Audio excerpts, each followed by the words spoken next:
everyone. My name is Chichi and welcome to my channel, The Adoptive Parents Diary. And today, guess what? We have a guest speaker, Anne French. She is the lead for adopters and early permanent Adopt East. Welcome, Anne. Thank you. Anne will answer some of the questions maybe some of you have always pondered about. She will throw more light into it to give us more clarity. Our first question is, Anne, please, can you tell us a bit more about your role?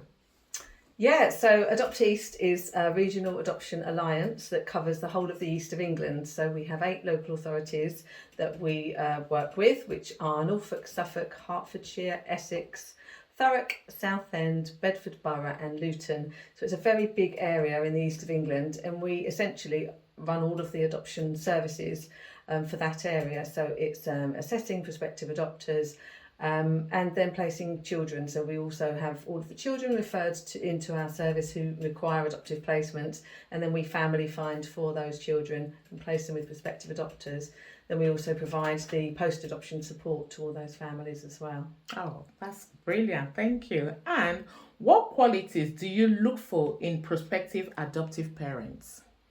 So I think, there's a very wide range of people who make fantastic adoptive parents. I think the things that we look for first off are people who can be really open-minded, people who have high levels of empathy. We need people to be able to understand what the children have experienced and the types of families that they have come from and what those birth parents would have experienced as well, and have some empathy towards them.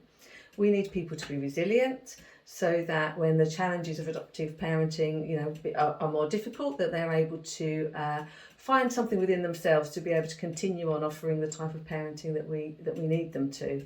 We need people to be open to parenting therapeutically, which means really looking at the trauma that children have experienced and gently parenting them to be able to repair from that, rather than being that kind of authoritative parent that wants things done a certain way. They need to be able to adapt their parenting to meet the needs of the children that we have.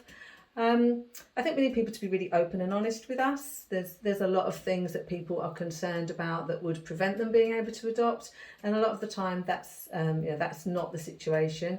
But as long as we know about some of people's vulnerabilities and we're able to support them with those, they won't preclude people from adopting, but we need to know about them in order to be able to support people with them. So I think openness, honesty, we like people to have had some experience with children, but there's lots of ways that people can get that if they haven't got it already. And we like people to have a support network around them. And again, if you haven't got that, that's something that we can help you to build. But we like people to have people around them that are able to step in and support them emotionally or physically when that's needed. Thank you very much. So how long does the process typically take? And what factors influence the timeline? So there are 2 stages of the assessment process, and we call them stage 1 and stage 2.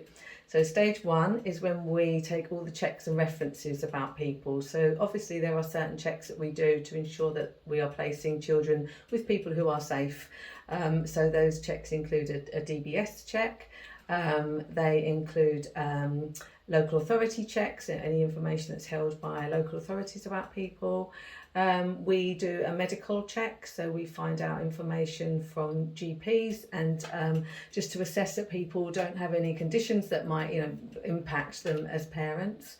So there's a number of checks and references are done, and that's all done in stage 1.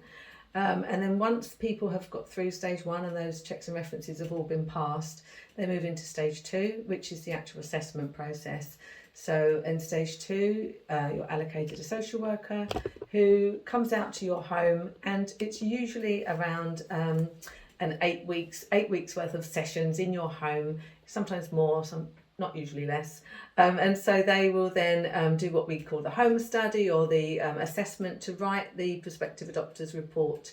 So they're asking lots of questions, really getting to know applicants, finding out the types of children that they might best be suited to, thinking about what support they might need, and just doing that full assessment of what they may be like as adoptive parents. So that process is 4 months. We have to do that. And at the end of those 4 months, that information is presented at a panel. and that's called the approval panel. So that stage 2 of the process is 4 months, and the stage 1 process is 2 months. So in total, if things go according to plan, it's a 6-month process to come in at the beginning and become approved at the end. Of course, there are many things that can get in the way of that. On both sides, really. So that might be that we don't get our medical checks back quickly, or that our DBS check doesn't come back, or there's some sort of check or reference that we don't receive quickly enough. So that can stall things a little bit in stage 1. And of course, some people, don't feel ready to progress on to stage 2 at that point. So people are more than welcome to take a break at that point as well. So we aim for the 6 months, but often there are things that do get in the way, but we will always try to do that as quickly as possible. And we have a real lack of adoptive parents currently in the UK. So we do endeavour to get people assessed and ready to become parents as quickly as possible. Oh, okay. Thank you. And last question, please. What advice would you give to applicants who feel overwhelmed by the paperwork and home study process? That's a really good question, because it can feel a lot for people. Not everybody has the skills or the time or the energy to sit doing some of the paperwork that we do ask for. And I would say always come to us and ask for help. We have people who can support you with that. We have people that can buddy you, other adopters who can help you. At any point in the process, if you feel it's too much or you feel overwhelmed, we have some fantastic members of staff who can listen to you, come out and sit down with you, go through that paperwork with you and support you to complete it. And equally during the actual assessment, if at any point you're feeling it's too much, just speak to your social worker, and we can always find other ways of doing things. Not everybody, feels most comfortable sitting having a conversation for 2 hours. There's other things we can do. We can use videos, we can use podcasts to provide information as well. So we can be as flexible as we need to be, but I think we just need to know about it. So I think people shouldn't feel that if they say that they're struggling with something, that's going to be held against them. People should feel open to be able to say, this bit's tough for us, is there another way we can do it? And we will try to accommodate that wherever we can. Oh, thank you so much, and thanks for coming. And there you have it from our lovely Anne.